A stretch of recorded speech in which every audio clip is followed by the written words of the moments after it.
everyone. I'm seated in the brand new GCTV studio at 26 Providence Road, and I have a guest this morning. His name is Andy Deschenes, and we're going to talk about all of the construction projects that take place here in town, including one that was recently wrapped up, and that would be this one.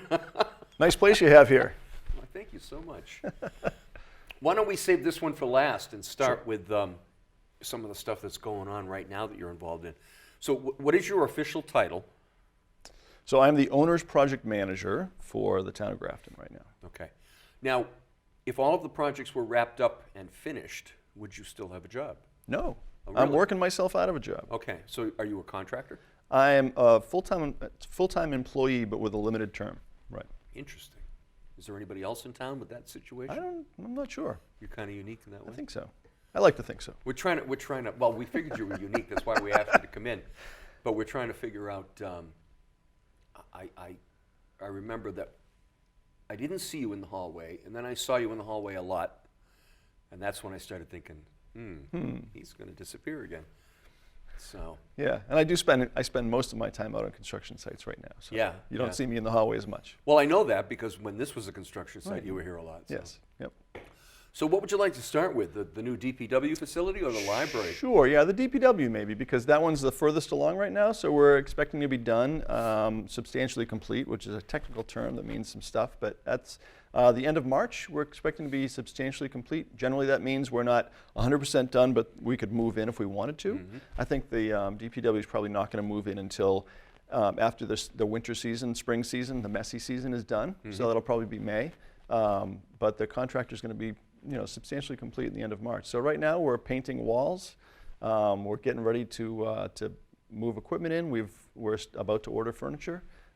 Ceilings will start to go in next week. Cabinets, things like that. So the project is really moving along pretty well. It had a tough start. One of the things we can talk about is the beginnings of projects, and we're certainly seeing that in the library right now.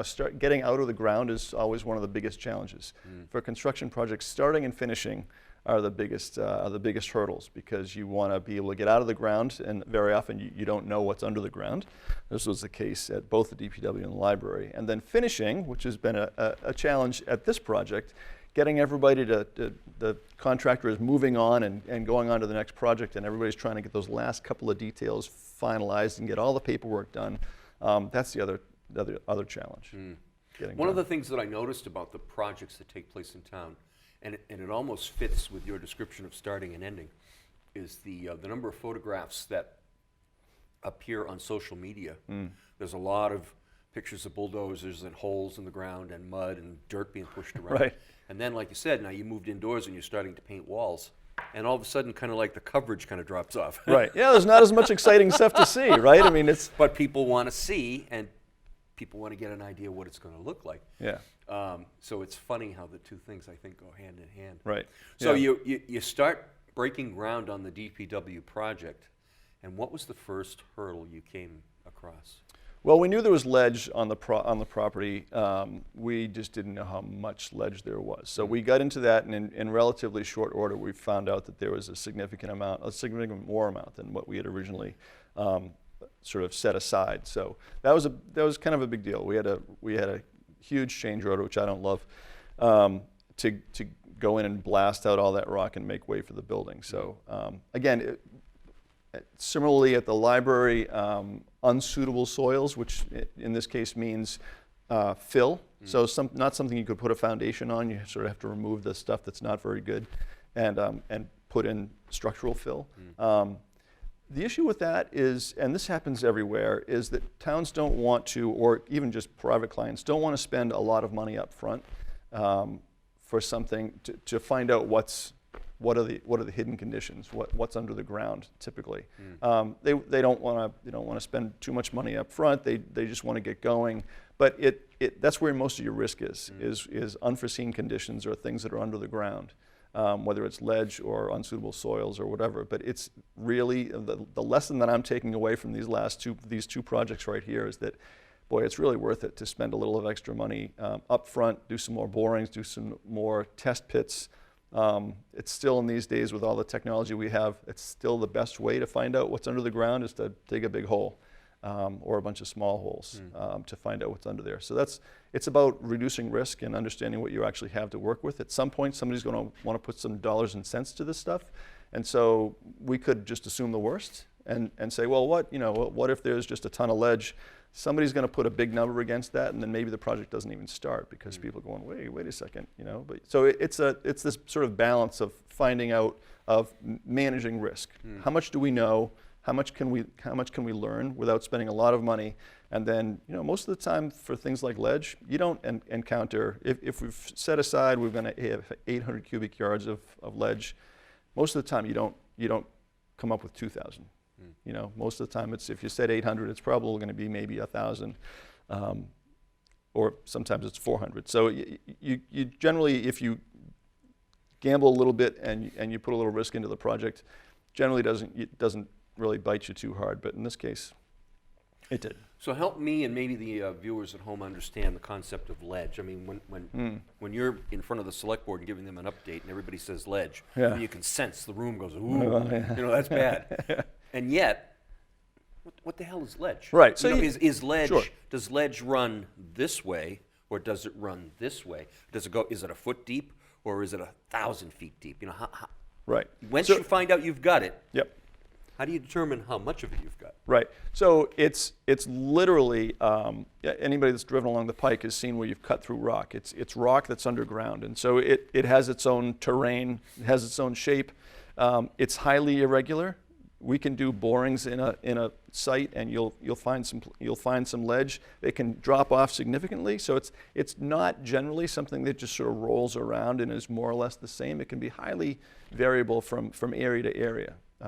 So it's rock that's in the ground, and it once you hit it, it's rock as far down as you care to drill generally. So, and you can't use ledge as any type of base to build on because it shifts, or because it's not stable? Or? You can, if it's low enough, if it's not in the way of where the foundation is designed to be, you actually like to be able to sit on ledge because it's not going to go anywhere. So you can use it as long as it's not too high. In this case, it was too high, and it was in the way of where the foundation design was going to go. Ledge and bedrock, same thing? Same thing. Okay. Yep, just different term. Okay. Yeah. So once you cleared the ledge, Yep. and you moved forward, did you pick up speed and things went smoothly, or did you run into one thing after another? I think it's been pretty consistent since we've gotten through that. It's not the highest speed project I've been part of, but that's a little bit. I think part of that is the Chapter 149, the public bid process that we get. You get a certain size of subcontractor, a certain level of subcontractor. They've been good. They haven't been fantastic. In my experience, I've done a lot of private work as well, and much larger projects, $200 million projects. And so you get people that are really professional, really, they've got just high level people that are working on the project. It's been good. Since we've gotten out of the ground, and that's what we said all along, was once we get out of the ground, it'll be fine. It's a very simple building. It's a pre-engineered metal building. And it's gone pretty well since then. Yeah, we've had our challenges. Like every project has its challenges. Nothing ever goes perfectly, but it's been pretty good. And so we are hoping to finish at the end of March, and that's still the schedule right now. We're looking at the next couple of months, and it looks like it's definitely achievable. And you're not dealing with other than fluids or petroleum products, or I don't even know, I'm guessing toxic chemicals. I mean, you're not dealing with a lot of technological stuff like this place or the library. It's kind of build it, finish it, move in, and... Yeah, it's a very straightforward building. I mean, the 2/3 of that building is just a big open barn, basically, to put the vehicles in and get them out of the weather, which will be great. And then there's a small piece for administrative, there's a couple of offices and locker rooms and some things like that, a break room, sort of a multi-purpose, can be a break room, can be a lunch room, can be a classroom, it'll be a bunch of things. And then a bunch of vehicle maintenance bays where we can work on the trucks for the DPW. I didn't realize until I got into this project that the DPW guys actually do most of the servicing on all the police cars, fire trucks. They do a lot of that work, the maintenance on all those, on the town vehicles as well. I had no idea. It's two of us. Pretty good, yeah, I know, right? Someone would almost want to be invited to go up there with a video camera and see what's going on. I think someone Right, Jack? should consider that an open invitation. Yeah. Yes, absolutely. We're getting close. So the select board is actually coming on Tuesday of next week for a walkthrough on Tuesday morning at 7:30. So we're going to be taking people through then. Always happy to have you come up and take a walk around. And I'm sure that there'll be a grand opening and a ribbon cutting and all that fun stuff when we're done. Yeah, that's great. Yeah, we'd like to get as much information out there for the public so they can actually see it and get a feel for what's going on. For sure. So when you actually get moved in and you get ready to wrap it up, do you anticipate an easy process, or? Yeah, I think so. We look at the punch list, which is just sort of finishing up all the little items. We're already focused on some of that stuff right now, so I think the move in will be pretty straightforward. Again, we're going to wait for the DPW to be ready to move. But yeah, I think it's going to be, relatively straightforward. We've got a process to, start up all the mechanical systems in the building and test everything out and do some training. But yeah, I think we'll be good to go when it's time for them to move in. Okay, let's shift gears a little bit. So Sure. how much time do you spend at DPW versus library site, and when do you think that ratio or that number might change? Yeah, so that ratio will change in April, I'm sure, and I'll be more heavily involved in the library. Right now, there's not a lot going on at the library. We've done some demolition, which thank you for putting up some video up there. That was pretty fun, as demolition goes. Right now, I spend probably the majority of my time at the DPW because that's where all the action is. But I'm at the library every single day just to make sure I'm touching in with the construction team. I know what's going on. I'm required to do daily reports every day. So for both projects, I have an app that I use to take pictures, to record narrative and what's going on, record the number of people that are working, who's working, and doing what they're doing. So I'm at both projects every day, but most of the action right now is at the DPW. So that's where I spend most of my time. Mm. So now, if I remember the drawing well enough in my head, the additional parking, or the satellite parking, is that what they were calling it, would kind of snake its way toward the back of that property and For the library, yes. kind of hug the railroad tracks. And, Yep. Yeah. So right now we've cleared out to the extent of that parking lot right now. So if somebody's going by, what you've seen cleared out is what will remain cleared out. We've taken that back to the extents of the project site. Mm. Yep. So now the library, because we all know Beth is very capable with technical stuff. Yes. And she's wicked smart, as we say. She's wicked smart. She's got a lot of doodads and bells and whistles that she wants built into that building. So you're going to have challenges not unlike the ones we had here. Yeah, I think so. I mean, that's right. It's certainly a more technologically rich building than DPW will be. Although the DPW has its own building management system, and so there's some things to that. But yeah, the library is going to have more bells and whistles for sure. It's more of a public building in terms of public being in the building. So yeah, we're expecting to have more of a focus on getting all that stuff ready as well. Yep. And the actual moving of the books from the temporary site to the new site, does that fall solely on the employees at the library, or how does that? No. So you'd be surprised to know that there are people that specialize in moving libraries. Well, there were people that specialize in moving TV equipment. Right, so there you have it. You wouldn't be So surprised. why not? Right. Yeah. So we have a mover that we've already used to move out of the library to the interim spot in North Grafton, and the second part of their contract is to move what needs to come from the interim library back to the new library when it's complete. So they're on contract to do that work. Mm. And then your furniture shopping list, I imagine, is immense. Yeah, that's a significantly bigger budget than what we had here or what we're doing at the DPW, because there's all the furniture that was in the library before. Was not it was pretty old and not necessarily in great shape. Although some of the nicer older tables we're going to reuse. We're going to use. But ergonomically and things like that, a lot of what was there was not really up to current standards.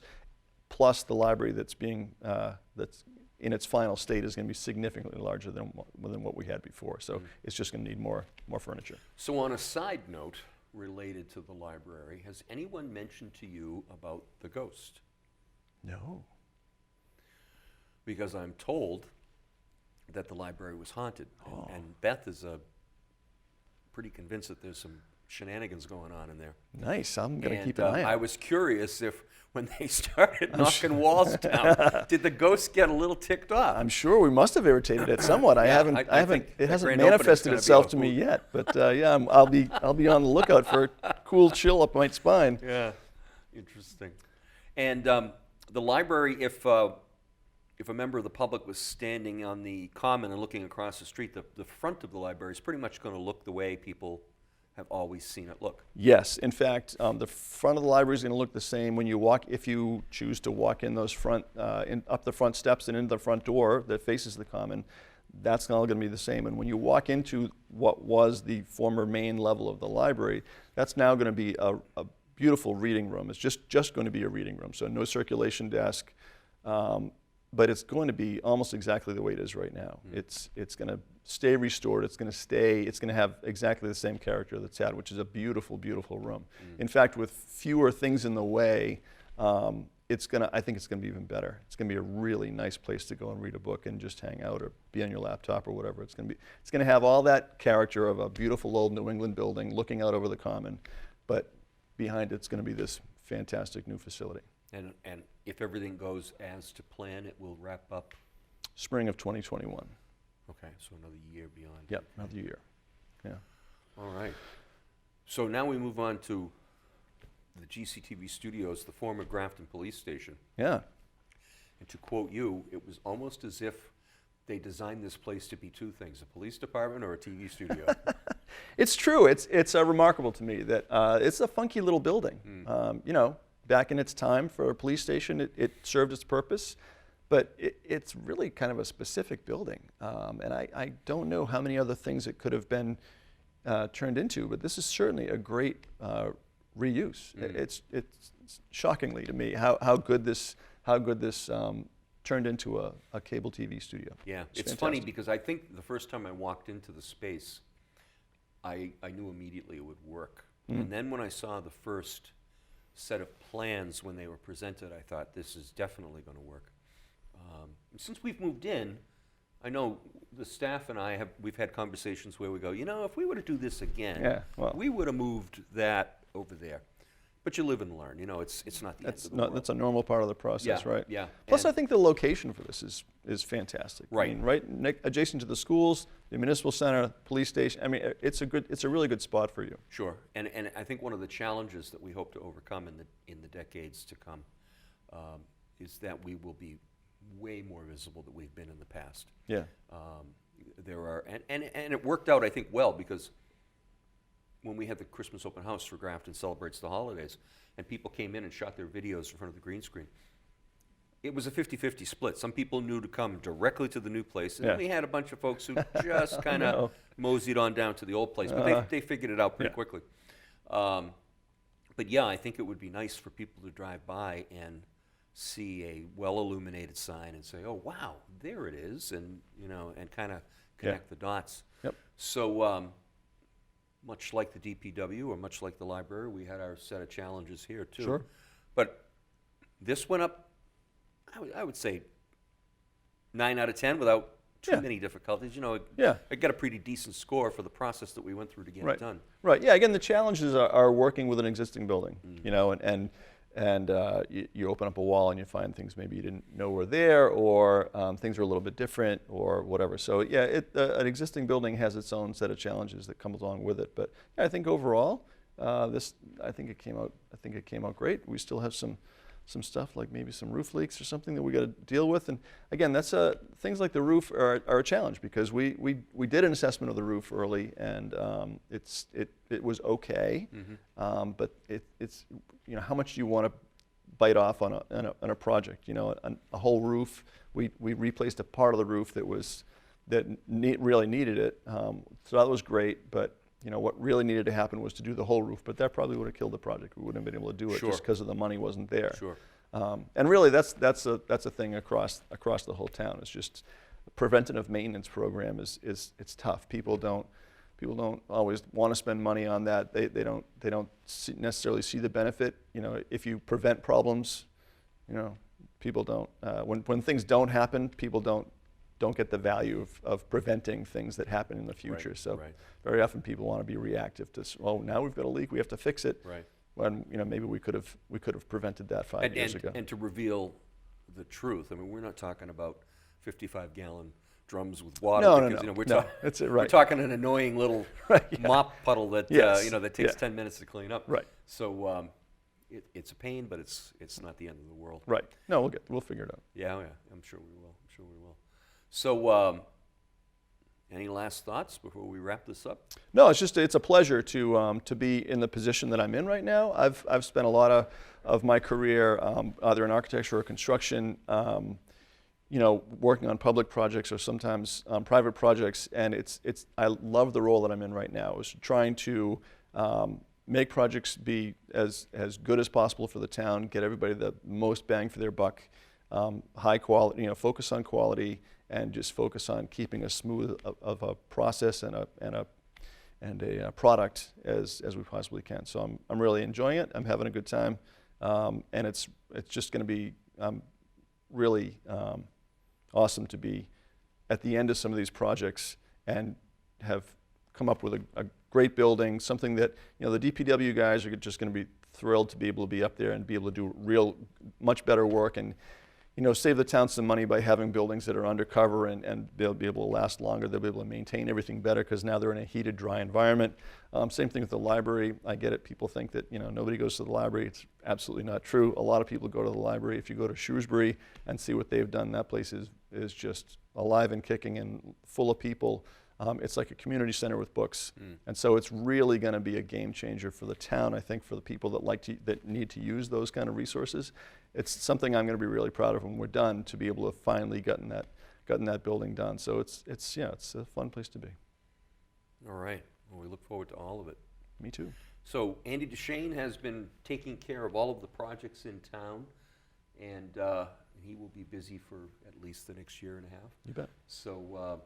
Well, thank you for coming in. Thanks, Bob. Enjoyed the chat. Yeah, me It's too. not like we haven't had one like this I know. before. Right. So thank you for watching, and we'll see you again soon.